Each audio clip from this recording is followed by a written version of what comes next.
first of all, the Social Security, we must keep our promises and the contracts we've made with our seniors.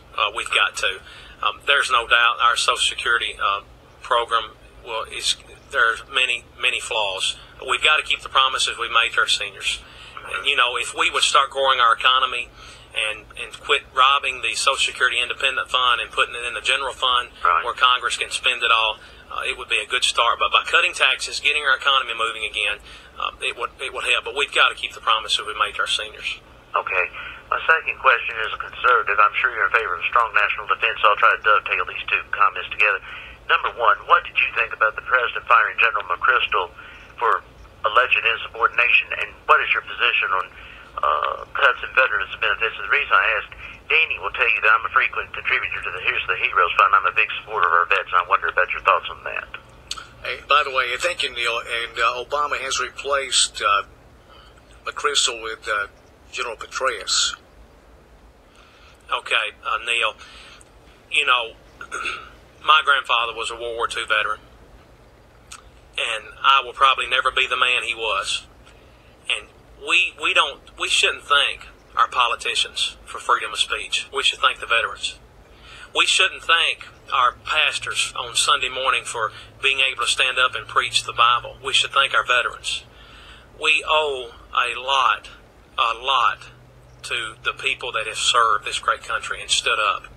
We must keep our promises we made to our veterans. We must take care of them. They have given so much to us, Dan.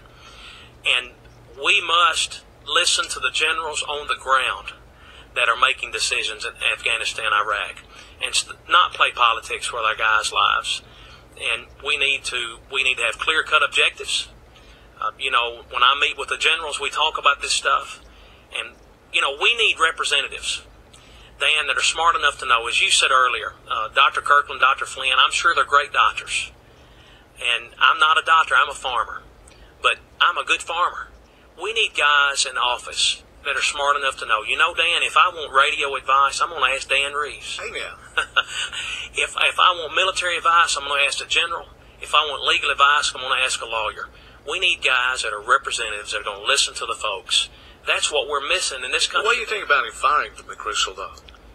That's it's a bad series of events. I thought McChrystal was doing a good job, and it's really unfortunate.